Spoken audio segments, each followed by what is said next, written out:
Comigo, gato. Vambora. Irmão, a gente tem uma perguntinha aqui, eu vou até mudar a ordem, só porque é você. Não, você pode perguntar o que você quiser. Todo mundo conhece o Vaguinho, o Wagner Montes Filho, a galera que te acompanha já em outros trabalhos.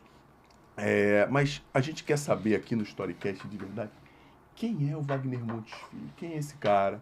Pô, de onde ele veio? Pô, como é que você se vê hoje? Como as coisas acontecem? A gente quer saber do personagem, da personalidade do Vaguinho, desse cara. Quem é você, irmão? Cara, eu fico muito feliz de ter essa oportunidade. Eu não me lembro, eu já tive em alguns outros podcasts, sou muito grato a todos eles, inclusive do nosso GV. Eu não me lembro de ter tido a oportunidade de começar assim. Eu acho que tudo tem que começar do começo, mesmo sendo redundante. As pessoas veem o Vaguinho hoje, andando no bom carro, né, com coisas boas, frequentando bons lugares, e tendem a pensar o seguinte: é playboy, né, sempre foi playboy. Graças a Deus, meu pai, minha mãe, tanto a mãe de sangue quanto a de coração, eram da televisão, viviam uma vida relativamente confortável, mas por conta da correria, essa profissão, você sabe mais do que ninguém, que existem os ônus e bônus, a gente tem que se afastar de coisas que a gente gostaria de fazer, por inúmeros motivos. Eu fui criado em Marechal Hermes pelos meus avós. Então vamos lá, você imagina o seguinte: eu via meu pai 8 vezes por ano no máximo. Por quê? Porque quando eu morava no Rio, ele morava em São Paulo, e não tinha tanta essa facilidade de hoje, de pegar voo, viajar. Voo era luxo na época, né? Então, minha mãe, a mesma coisa. Minha mãe foi Miss Mundo, Miss Brasil. Caramba! Foi Qual o nome da sua mãe? Kátia Pedrosa. Ela faleceu 6 meses antes do meu pai, você acredita? Caramba. Eu perdi os 2 em um ano. E aí o que acontece? Eu fui criado pelos avós, eu fui criado em Marechal Hermes. E o meu pai, ele tinha um jeito meio peculiar, ele tinha um jeito diferente de educar. Ele era mais chucrão, sabe? Ele fazia questão de dizer o seguinte: começa a trabalhar cedo, comigo não vai ter moleza, você não vai ter carro. E eu admiro, tá? O valor que eu dou para as coisas hoje é exatamente pela forma com que eu fui criado. Então vamos lá. Comecei a trabalhar aos 14 anos de idade lavando carro. Vaguinho, tinha necessidade? Não tinha, mas eu tinha vontade de ter um carro aos 18, e eu sabia que fazendo o que eu estava fazendo eu ia precisar ter lastro para conseguir. Ia demorar pra até juntar. porque a gente não ganhava dinheiro como a gente ganha hoje. Você lava um carro a R$60, você lavar 10 por dia, 600. Na época não era assim. R$600 na época por dia era quase que impossível. Então eu comecei a lavar carro. E aí eu ouvia: você é bastardo. E eu ligava a televisão, eu via meu pai falando de família e sentia falta. As pessoas falam assim: você é revoltado? Não, eu usei tudo aquilo como mola propulsora para o sucesso, não justificativa para o fracasso. Tem muita gente que segue o caminho errado. Não, porque meu pai é rico, eu fui criado ali em Marechal. Cara, eu agradeço imensamente ter sido criado em Marechal. Hoje o que eu defendo o que eu conheço e o que eu acredito. Fica mais fácil. Quando você fala assim: quem é o Vaguinho? O Vaguinho é o mesmo da TV. Deixa eu explicar, e agora na ordem cronológica. Rapaz, eu atualizei a versão para 2025. Tô usando umas palavras diferentes. Pô, bem, vou mostrar Tá aqui no meu lugar lado certo, bonito. até pela rapaziada que tá aqui. Aqui tem que ter o patrocínio daquela parada lá, porque desse todo mesmo. mundo aqui já foi de ralo. Né? Mas grandes mas nomes, fica à vontade, né? se quiser chegar também, quiser fazer o link lá. Meu pai. Se tu quiser fazer Então, o link assim, com a gente lá. negócio da Real. fica à vontade, pode pode trazer. Então é o seguinte, rapaz, eu olho hoje a infância das crianças, vou me basear pelo meu filho. É diferente. Eu sou grato pela infância que eu tive. Meu irmão, eu já cheguei a cobrar, a receber R$50 de uma empresa para outra carregar mais de 200 caixas. Aí ia eu e 4 amigos, cada um recebia R$50. Quando acabava, a gente ficava pela Lapa mesmo, gastava tudo pegando gente. Né? Mas não tem problema, eu não tinha responsabilidade na época. Mas eu carregava caixa. Aí você fala assim: Vaguinho, porque assim, as pessoas tendem a julgar demais. Elas olham para o hoje. O produto final sempre. O produto final. Não tem problema. Foi o que você falou. O que a gente faz tem a ver com a gente. O que o outro faz tem a ver com ele. Então, quando a gente se conhece, isso pouco importa. Mas ter oportunidade como essa que você está me dando, então vamos lá. Fui criado, comecei a lavar carro com 14 anos, depois, e ali eu aprendi muito. Primeiro, eu lavava carro porque eu queria manobrar o carro dos outros. Então eu aproveitava, porque eu adoro o carro. Né? Aconteceu uma situação nessa mesma loja que eu lavava carro, que me ensinou uma outra coisa. Entrou um cara num dia de chuva, com chinelo, parou uma Fiorino na porta, e um guarda-chuva falou: quero olhar a Mercedes. A Mercedes era o carro mais caro da loja. Aí o vendedor, estava saindo para almoçar, falou assim: olha, dá uma olhada aí, porque tá chovendo, eu vou almoçar, qualquer coisa, o senhor pergunta aí pra alguém. Não, vai sujar o carro. Falei, se vai sujar, dane-se, sou eu que limpo, o senhor vai entrar no carro. O cara foi lá, pegou o dinheiro no carro, pagou à vista. Detalhe, quem recebeu a comissão foi o vendedor escroto, que não deu atenção, porque ele era vendedor, eu era lavador. Eu aprendi, não dá pra julgar ninguém. Você não pode julgar o livro pela capa. Então, essas coisas todas, tudo que a gente passa de difícil, ensina. Eu vendi propaganda no vidro traseiro de táxi, eu vendi propaganda no vidro traseiro de ônibus, eu fui vendedor de loja de roupa, eu já fiz de tudo. E sou muito feliz por isso. Claro que na época, quando eu ligava a televisão e via meu pai falando de família e via a condição financeira, a gente se questiona. Aí você fala, mas por que você está falando isso? Simples, quando eu falo da infância, meu filho nunca vai jogar, não sabe o que é uma bolinha de gude. Peão, taco, pipa. Inclusive, eu sou um dos melhores pipeiros de Marechal. Mandar um beijo para todos os meus amigos lá de Marechal. Eles vão negar, mas eu defendo com propriedade, porque eu gosto muito. E não tinha esse negócio de linha chilena, não. Era 5 horas da manhã passando cerol, 2 estanques para ficar fino. Se o vento tivesse forte, deixava o cerol grosso, que é para poder... Isso é coisa de Enzo, Não, esquece. Os caras já comprou a linha com o cerol pronto. Já enrolado. Isso, é Nutella. E outra, tá aquilo maluco, corta a mão pra cacete. Corta mais do que corta a pipa dos Fazia outros. na lata. Não, meu irmão. Ficava martelando a lata. Não, e aí tu quebrar o vidro, tu tá dando braçada, meu irmão. Lá não, os caras jogam, tá arrancando a pipa em bola. Palhaçada, perdeu o tesão de soltar a pipa. Perdeu a resenha. Né? E é fora que hoje é crime, né? Na época não era. Balão, a gente soltava balão. Nunca a porra do balão meu passou do fio. Sempre pegava no fio, acabou. Que é aqueles balão chinês. Pegava no fio e acabava a luz. Japonês, japonês, era horrível. Cara, então assim, meu filho não vai ter isso. Aí vamos lá. Vaguinho, por que você falou daquilo de ver o seu pai em algum momento ficar chateado? Nesse trajeto todo eu fiz tanta coisa, porque eu morei 5 anos em São Paulo também. Então eu fui dono de agência de publicidade. Na verdade, nós dividíamos, né? Eu tinha um grande amigo, super novo, ele fazia parte de criação de material publicitário, eu fazia parte de edição de vídeo. Nunca fiz um curso.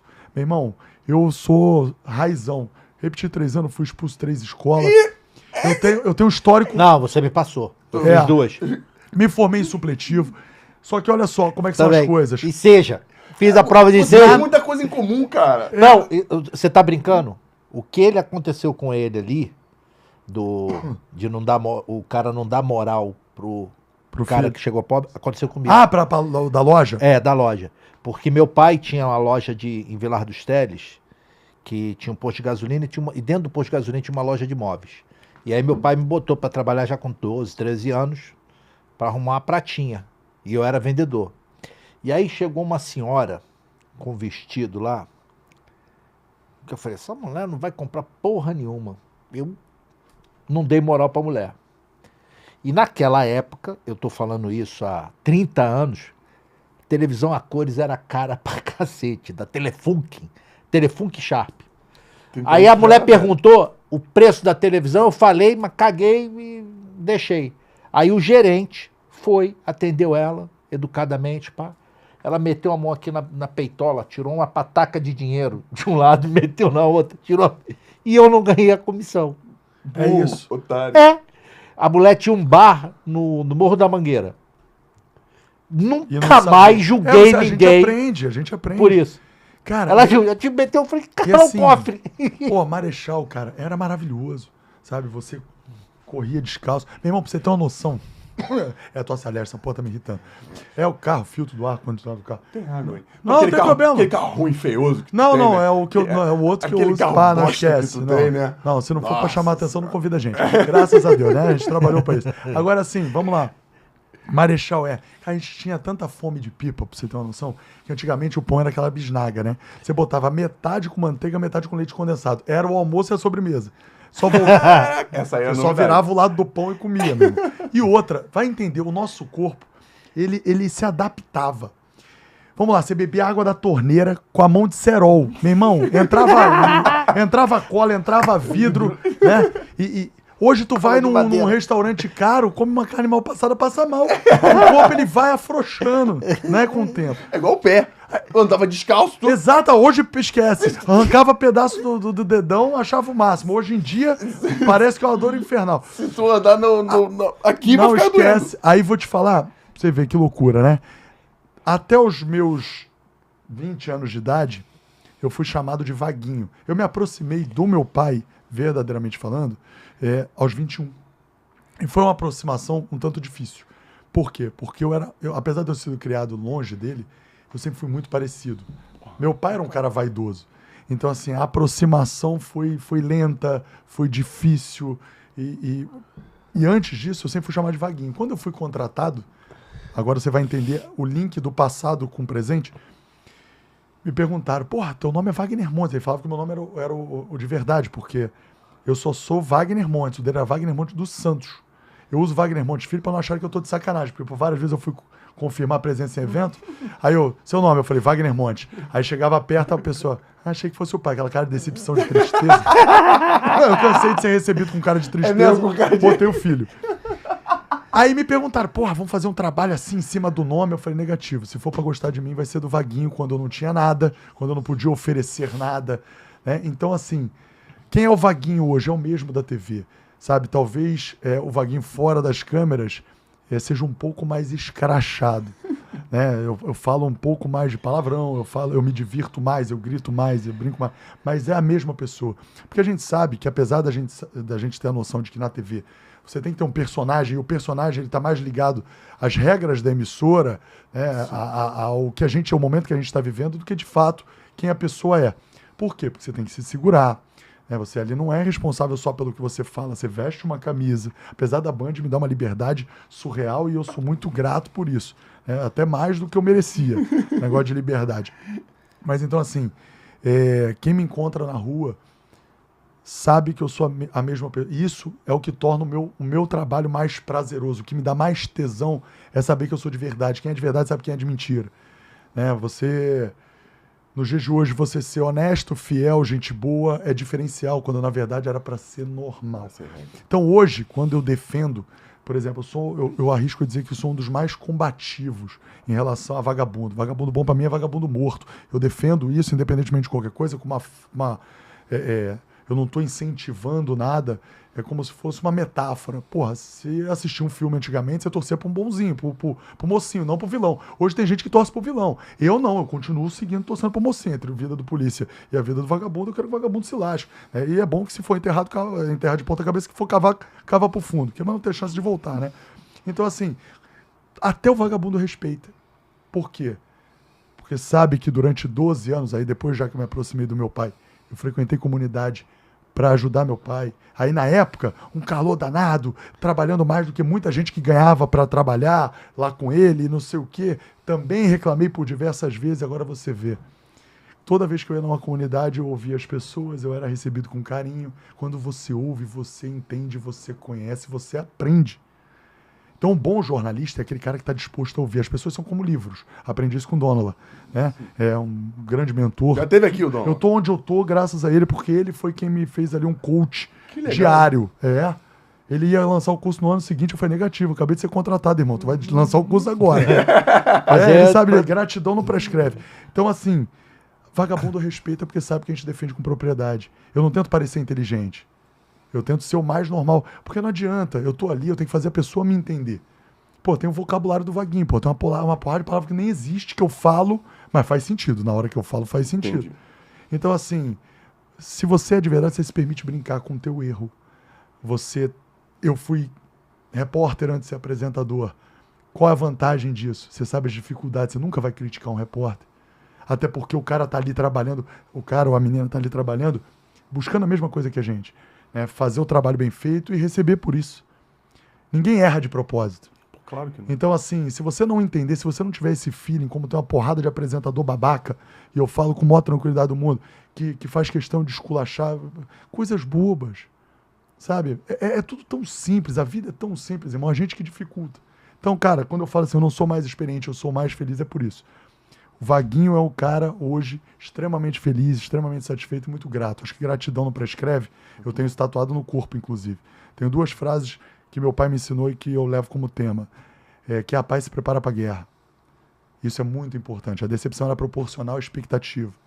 Então a gente vai aprendendo com as porradas. Então, assim, eu escolhi Vaguinho.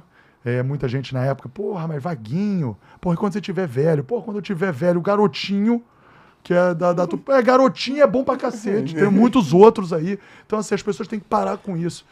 Por exemplo, eu sou apresentador de jornal policial. Fala comigo, bebê. Ainda ouvi de um babaca. Você tá imitando o Gustavo Lima. Primeiro, eu sou mais velho que o Gustavo Lima. Ele ficou famoso, mais rico antes de mim. Mas eu já falo isso há muito tempo. Então, dane-se. Você vai perder a credibilidade. Por quê? Faz o seguinte, você que pensa isso, vai no meu programa e debate comigo ao vivo. Eu aprendi muita coisa com meu pai. Quando fui virar apresentador, eu falei pra ele, pai, o que eu faço pra ser 1/10 do que você é? Qual curso? Ele falou assim, não faz curso, seja você. A naturalidade é o teu diferencial. Você vai enfrentar muitas críticas, porque para ser de verdade hoje tem que ser pica. Desculpa o termo, mas é verdade. Para você defender o que você verdadeiramente acredita num mundo onde a inversão de valor está reinando, você tem que ser brabo. Sabe? Então, assim, eu tenho orgulho disso.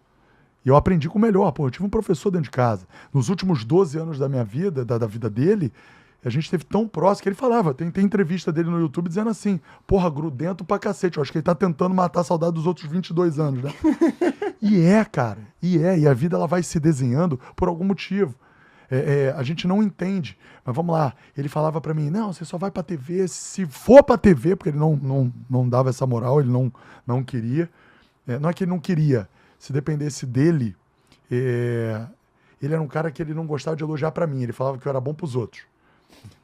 Ele pra mim era só esporro. Ficou bom, uma merda. Isso aqui ficou legal, horrível.